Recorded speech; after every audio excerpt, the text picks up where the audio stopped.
Welcome to Shadowed Tales Archive. Tonight's story is titled, The God of the Hollow Peak. Let the shadows speak. Part 1. The Signal That Shouldn't Echo. June 2nd, 2022, Anchorage, Alaska. Private Field Report, not for external release. Subject, Audio Anomaly Hashtag 64. N/Sector 6B, Hollow Peak Range. I wasn't supposed to hear it. The transmission wasn't flagged by any active monitoring system. It came in through WS-6B, a remote weather station that had been shut down in 2007 due to infrastructure degradation and an unusually high incidence of hardware corrosion. Everyone in the department assumed it was offline, gutted, and buried under 30 feet of drift. So when a live signal pinged through its channel, routed automatically to my cold case queue, I thought it was a glitch. It wasn't. At first, it was just static, a low, bone-dry whisper across the band. Nothing unusual. Then layered underneath that, something rhythmic. Too structured to be wind, too human to be random noise. I boosted the gain, applied a basic filter. That's when I heard it. A voice. Ragged. Monotone. Almost melodic, repeating 3 syllables in a slow, pulsing pattern. 2. In AK, so the consonants were guttural, ancient, not easily placed, the vowels wrong, like they'd been pronounced by something with the right shape of a mouth, but the wrong memory of sound. I played it again, and again. Each loop made it feel more familiar. Not like I'd heard it before, but like I'd spoken it in a dream I couldn't remember. The kind that leaves your throat sore when you wake. That night, I didn't sleep. Every time I shut my eyes, I saw a black mountain beneath a white sky, and something calling up from under the ice. Not to me, to anyone, to everyone. My name is Mara Ellison. I've spent the last 9 years as a field linguist and anomalous signal analyst for a small, federally funded agency that doesn't have a name and doesn't want one. My job is to listen to what no one else hears and determine whether it should be heard at all. I've decrypted radio bursts from abandoned Cold War satellites, transcribed artifact-induced glossolalia, even decoded an EVP loop embedded in a 19th century wax cylinder buried beneath a Boston church. But this was different. This voice didn't want to be found. It wanted to be followed. I filed a Level 2 anomaly report. It came back red-stamped within hours. Do not pursue. A notation was handwritten across the response sheet. Matches lost dataset. Project Nagluk-Tak, 1979. Purge all local copies. I'd seen that name before. Nagluk-Tak, an Inuit term that translates, roughly, to the place where voices go to die. I filed a travel requisition under a false routing code. Pulled old GPS archives, contacted a former operative who owed me a favor and arranged a drop via snow chopper to Grid 6B, deep in the Hollow Peak Range, just east of the Yukon Convergence. I didn't go alone. Our field team consisted of 4 personnel, all off-book. Me, Mara Ellison, linguist and field operative. Felix Moore, signal technician and electrical systems engineer. Dr. Aaron Krell, comparative linguist and oral history archivist. Hannah Uriai, indigenous liaison and wilderness survival expert, with maternal roots in the region's Inuit bloodline. We packed for 2 weeks. No media, no extraction window, just encrypted uplink, thermal tents, food rations, atmospheric sensors, and a handheld recorder I didn't tell anyone about. We landed on a flat ridge just after dusk. The pilot didn't speak once after we passed over the 3rd peak. Just touched down, handed me a handwritten prayer folded into a knot, and lifted off without looking back. The silence left behind wasn't peaceful. It was total. Even the wind felt wrong. No whistle, no rustling snow, just pressure, like the air had a shape and we were disturbing it. It didn't take long to locate the signal's point of origin. Krell triangulated it within a 2-mile radius by morning. The closer we moved, the more unstable our instruments became. Felix's tablet restarted every 7 minutes on the dot, wiping its memory cache each time. Henna said the mountain didn't like being mapped. By noon, we reached it, a cave mouth, black as oil, carved into the side of a white-blown cliff. It wasn't natural, too perfect. A vertical oval, symmetrical in shape, rimmed with ridged stone that looked eerily like molars worn smooth by centuries of cold. There was a symbol etched above the entrance, a spiral that curved in on itself until it ended in a single downward stroke. Krell paled when he saw it. "It's not a letter," he said. "It's a prohibition, a warning." I asked. He nodded. "No," he said. "Worse. It's a remembrance seal. We camped 30 meters back. No one wanted to enter that day." That night, Felix picked up a secondary pulse from the mouth of the cave, much fainter, more rapid. He isolated it. Not speech this time. Not even sound. Heartbeat. Slow. Rhythmic. Massive. And underneath it, the voice again. Stronger now. 2. An AK. So only now, a fourth syllable had joined it. Something whispered so faintly I could only make it out once. 2. An AK. Sumara. Part 2. The First Chamber. June 4th, 2022. Field Journal Fragmented. Location: Hollow Peak. Outer mouth coordinates. I slept only 45 minutes last night. The wind never picked up.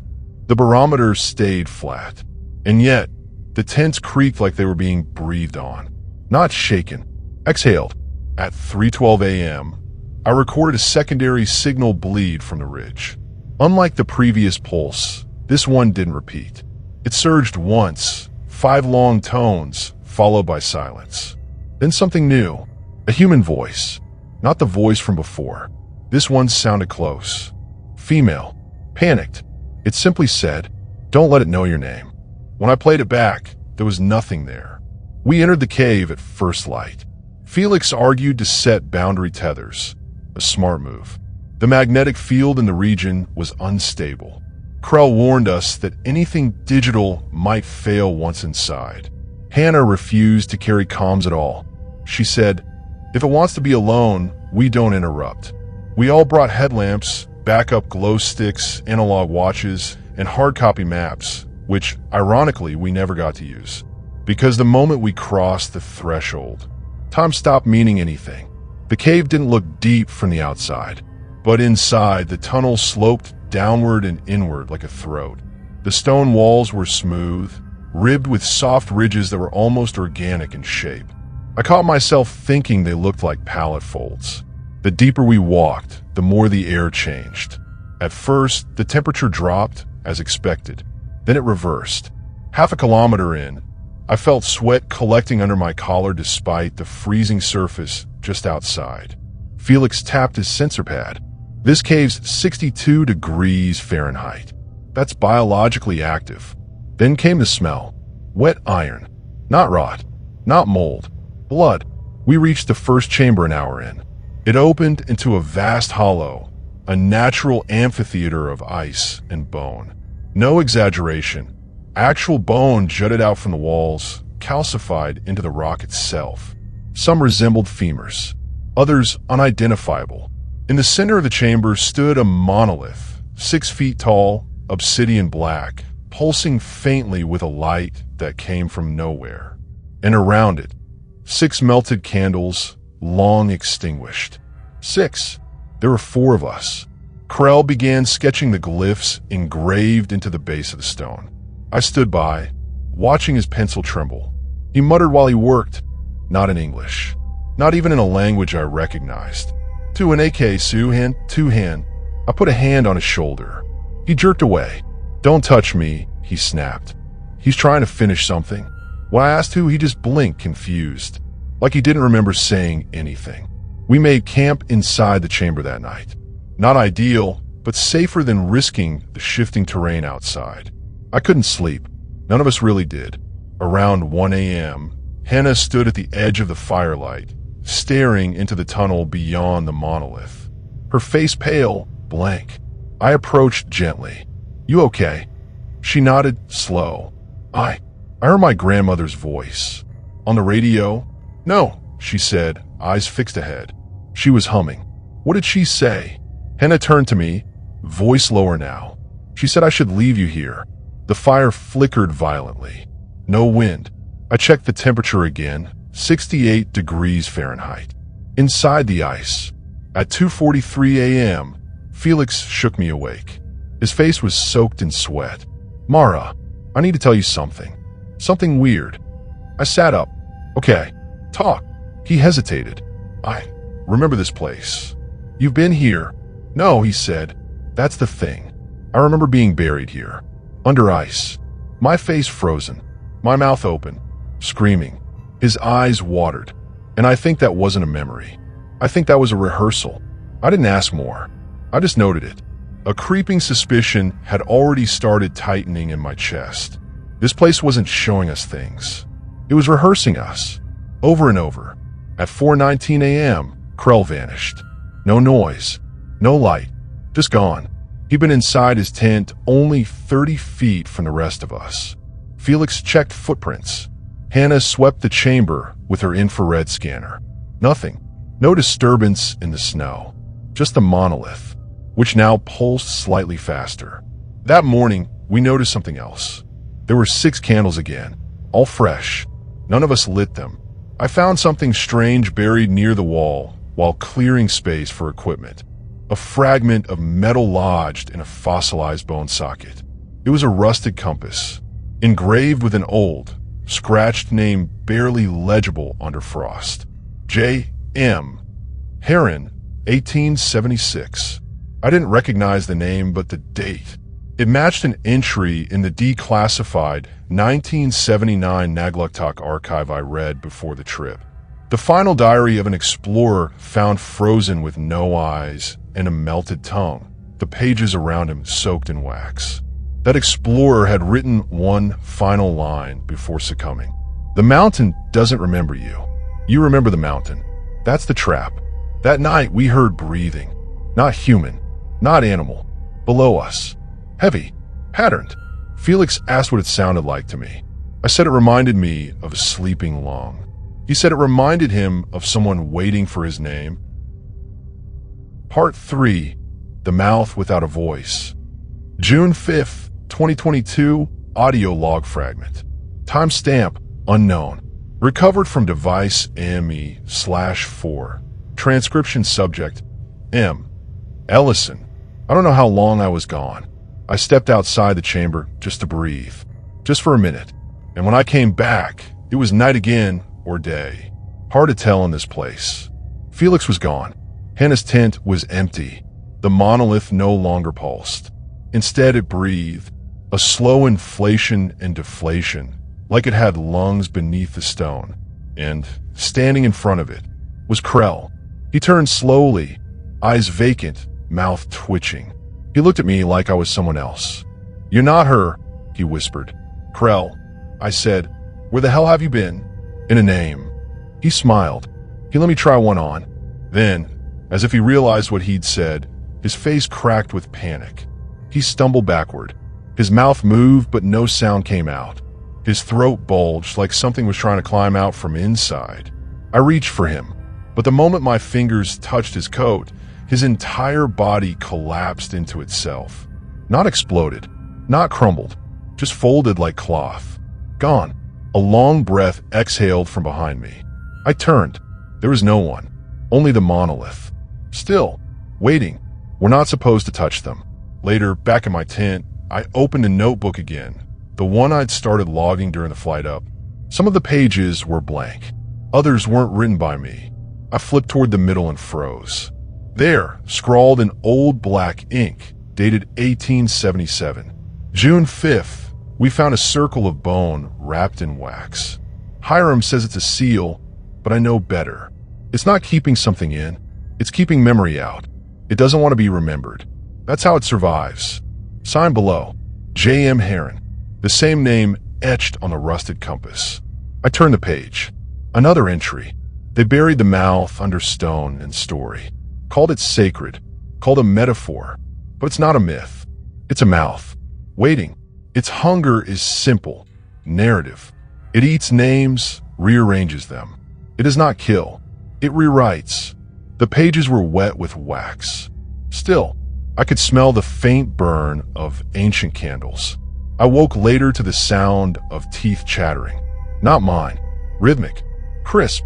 Echoing through the stone. It wasn't cold. In fact, I was sweating. The cave was too warm again. Almost humid. Like the breath of something enormous and sleeping just beneath our feet.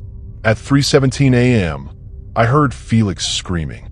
I found him hunched in the corner of the chamber, clawing at his own shadow. "It's wearing me," he sobbed. "I can feel it. It's trying me on." He looked up at me, tears streaming down his face.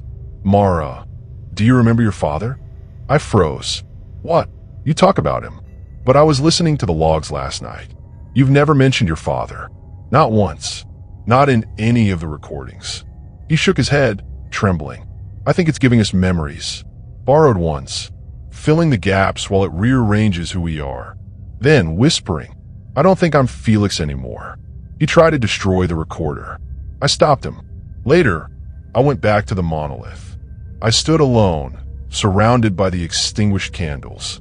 The seventh one, the new one, had burned halfway down. I didn't light it. I didn't dare touch it. Then it spoke. Not aloud. Inside me. A breath, a pressure behind my ears, like a memory I hadn't earned yet. "You are being copied. Each time you tell the story, you feed me. Each time you remember, you create a mouth I can speak through. This is not the first time. This is the 37th retelling." I dropped to my knees, stomach twisting. It wasn't just consuming us. It was practicing us. Version after version. Expedition after expedition. Looping the story until it found the perfect telling. The one people would listen to. And then it could reach outside. I opened the notebook again. The last page had changed. Now it bore only one sentence, scrawled in the same ink as Heron's entries. The only way to stop it is to forget the ending. I want to find Hannah. She was standing at the mouth of the second tunnel, the one none of us had entered, the one that looked like a throat. Her expression was calm, peaceful. "I've seen what's underneath," she said. "It's not evil, Mara. It's just old. So old it forgot what it was." I didn't know what to say. She smiled at me, not kindly. "You're not going to leave here, are you?" "You never do." Then she walked into the dark. I didn't follow. Not yet. Part 4. Names in the Wax. June 6th, 2022. Journal entry. M. Ellison, handwritten. Location. Inner chamber, Hollow Peak.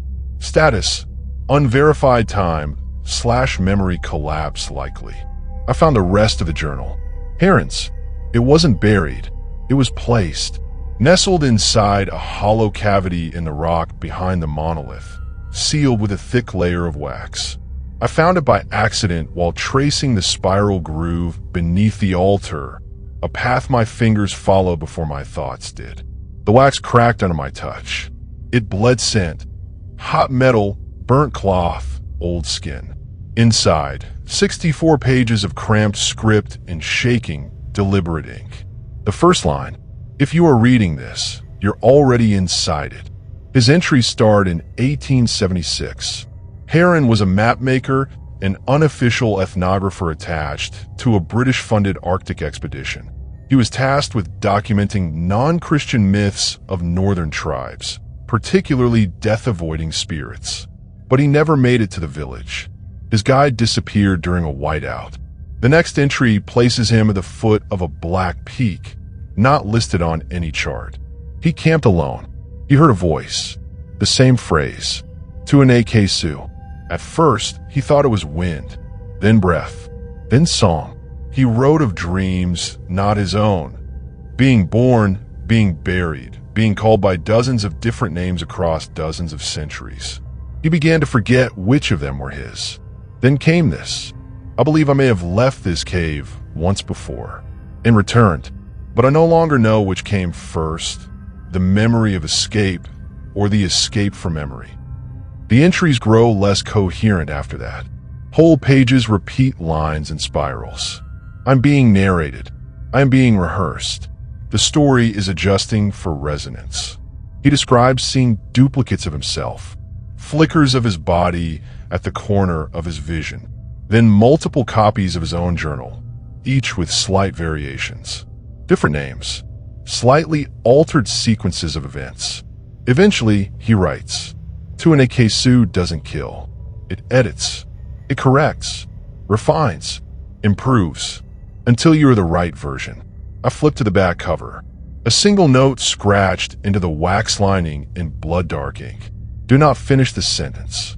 I closed the journal, looked around. The candles were lit. I don't know when that happened, or who lit them, but all 7 were burning. Each flame flickered in perfect unison. And above the monolith, etched newly into the stone, was a name. Not Heron, not mine, but something close. A blend, a fracture. Marin. I remember falling to my knees.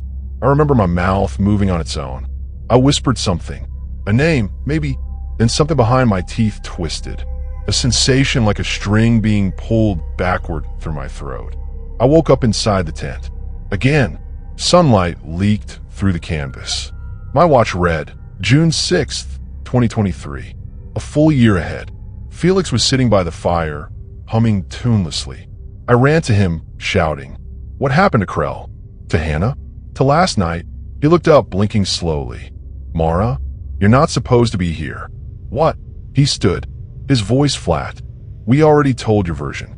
I turned and fled, ran out of the camp, back toward the cave mouth. Except it wasn't a mouth anymore. It was a mirror, a tall sheet of ice, curved like a lens, and behind it I saw myself. Standing, smiling, writing. I reached toward it. The glass didn't shatter. It opened. The mirror pulled me in like breath through a windpipe. And for one moment, a single perfect second, I saw it. The shape of Tuanekesu. Not monstrous, not even physical, just a vast, endless mouth in the dark. Formless, rootless, teeth without jaw, tongue without voice. An entity made of all the unfinished stories, all the half-remembered names, waiting to be told correctly once so we could move forward. I saw other versions of me. One dying in the first cave, one never arriving, one killing her team in a panic, one merging with Krell, one giving herself a different name entirely, Heron. We were all rehearsals. Then it looked at me. No face, just focus, and it whispered, not in words, but in structure. It said, "This one's close. Tell again, but better." I screamed and was thrown out. I woke in my tent, sweating, cold. Still June 6th. Same day. Felix was gone. So was the fire. So were the tracks. But the journal remained. And this time it was blank. Part 5. The version that survives. I don't remember waking up. I remember realizing I was already awake, and that I had been for some time. Maybe hours, maybe longer. The fire outside my tent was still lit. A low flickering orange, impossibly steady. Too steady. No wind. No smoke curl. As if it had been painted in by someone with poor depth perception. I unzipped the tent. There were 3 chairs set around the fire. Each one occupied. By me. 3 versions of myself. All different ages. One, younger, hair tied back in a ponytail, wearing my university hiking jacket. The one I lost 10 years ago on a training op in Colorado. Another, older, lined face, eyes too tired, hands bandaged. The third, indistinct, blurred, moving in looped gestures like a corrupted video frame repeating endlessly. None of them turned. All stared into the fire. I spoke, or tried to. Nothing came out. One of them finally spoke. The oldest one. Her voice was cracked but calm. We tried every version, even the one where you stay behind. None of them stopped the telling. I stepped backward, shaking, but I didn't step on snow. I stepped on paper. Dozens of sheets. Pages torn from my journal. From Heron's. From versions of both. They crumbled underfoot.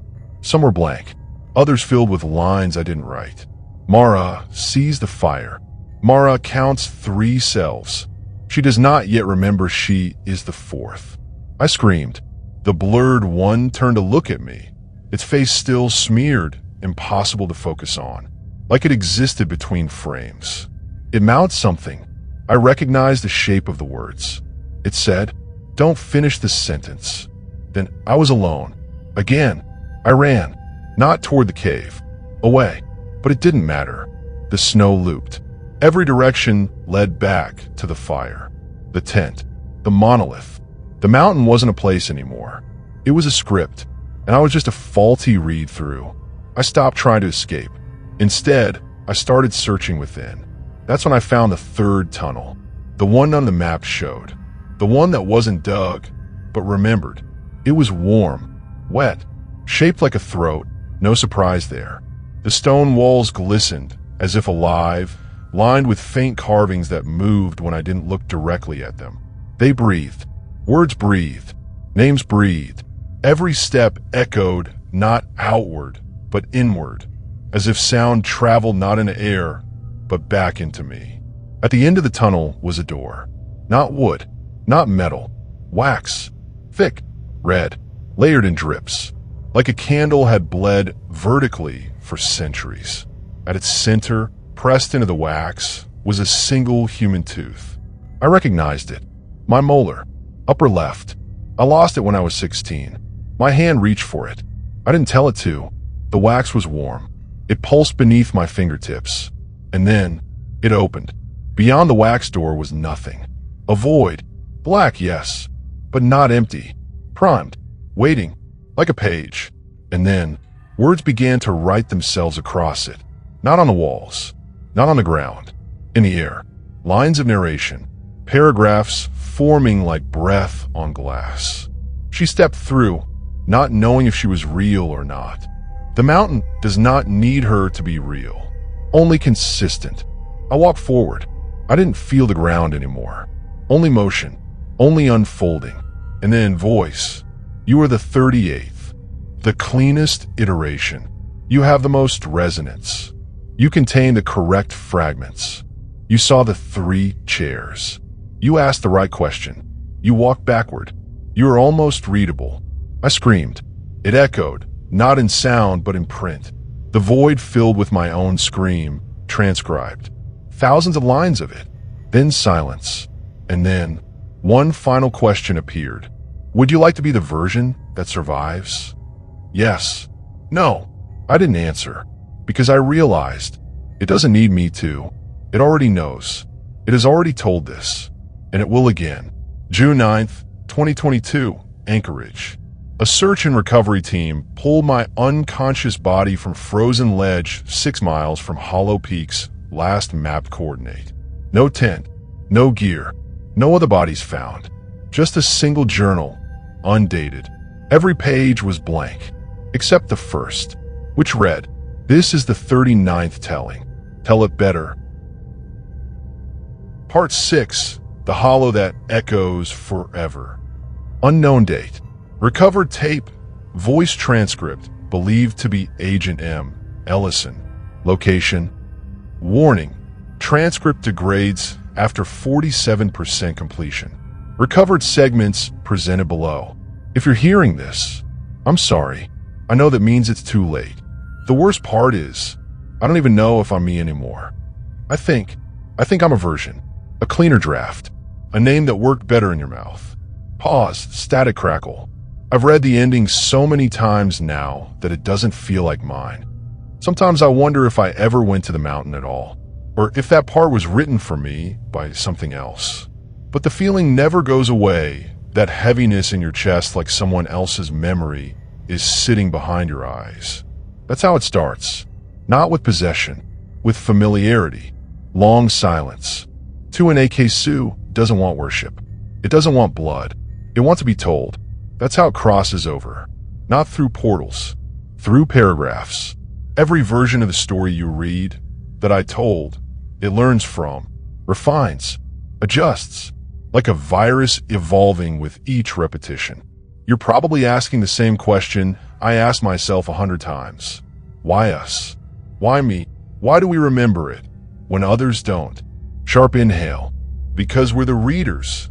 because we listen all the way to the end, and that makes us the perfect place to hide. Soft clicking sound, possibly teeth. I tried to forget. I really did. Burned the journal, destroyed the tapes, refused to speak the name. But the words don't live on paper. They live in structure, in sequence, in silence between breaths. You don't have to say its name. You just have to tell a story that fits the shape. It's not in the mountain anymore. It doesn't need the mountain. Now it's wherever the story is told right. Wherever you leave the ending open enough. Distortion rises. Audio warps, so that the mouth can finish it for you. Secondary artifact. Note recovered from pocket of subjectum. Ellison's expedition jacket. Date of discovery, June 10th, 2022. Location, Kilnburn Library Archive, Ontario, Canada. Donated anonymously. To whoever reads this, I don't know if you're real. Maybe you're the next version. Maybe you're the one who gets it right. Maybe you're not a person at all. Maybe you're just a way out. But if there's even a chance this message reaches someone who still has control of their own narrative, then listen carefully. Don't finish this story. Don't retell it. Don't record it. Don't upload it. Because the moment it's told just right, the moment it resonates enough, the mouth will open, and Tuanakasu will finally have an ending. And that's when it becomes real. And that was tonight's tale from the Shadowed Tales archive. If it left a mark on your mind, if the silence feels heavier now, then the story did what it was meant to do. Don't forget to like, subscribe, and share the darkness. New stories are always on their way. Until then, keep the lights low and the doors locked.